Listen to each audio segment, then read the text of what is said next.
most rugged part of that campaign, of the New Guinea campaign, was a little place called Lone Tree Hill. 63rd lost, I forgot exactly how many, but it was a lot of, it was in the hundreds of men they lost with that one campaign they had at Lone Tree Hill. I saw truck loads going back, because we were right on the ocean, and they had to drive right on the sand part of the ocean there.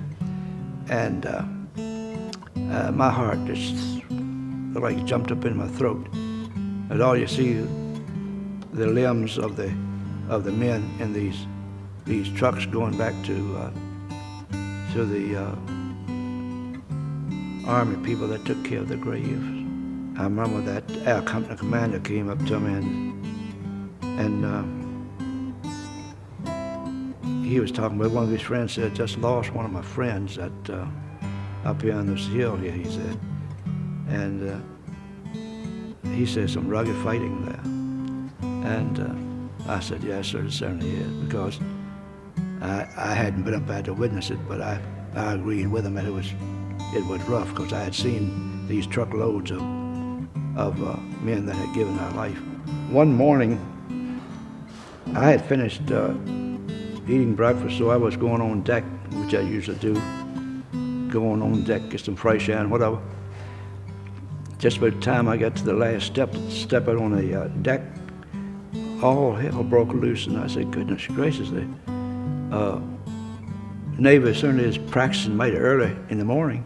Then I looked up, and that was a Japanese plane. So he'd been hit, but he went on over and made a circle completely around, and they were still firing him, but the devil did bring him down. He crashed into one of the Navy ships, and some of our good Navy fellows gave their life there that day, and I witnessed that.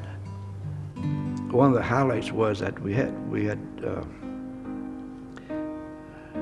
liberated a little small town. I can't recall what it was, a small village maybe, and so the Filipinos had hid their saxophones and musical instruments and all from the Japanese. So what they did, they brought out all those things and started playing some music, and the soldiers and all would dance with the Filipino girls and whatever. And I remember Colonel Reese, who was killed later on. He was the commander of the 1st Infantry Regiment. And he saw me stand there, because I couldn't dance right through that. And he caught me by the arm and said, come here, you're a soldier, and dance.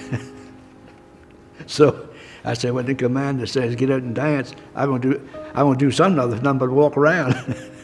So I got out there, and they was doing the cha-cha-cha, whatever, and I stayed in line there for a couple of times, and I see that the colonel wasn't looking, I got on with that. One of the hardest parts for me was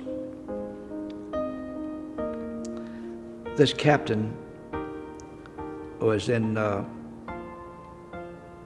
line unit, and his name was Captain James T. Skipworth from Georgia. And I had been nicknamed Rebel while I was in service in the States. That when we was on a march or whatever, I'd fight the Civil War over with them, and say, well, if Stonewall had lived and joined General Lee at Gettysburg, they kicked the devil out of the Yankees. So they nicknamed me Rebel. And James T. Skipworth, captain, and I was just a private at that time. Every time he'd come into the company, he'd come in there a lot of times to see a lieutenant friend of his. And he always wanted to see the Rebel. But he'd always come up to me and just talk like I'm talking to you.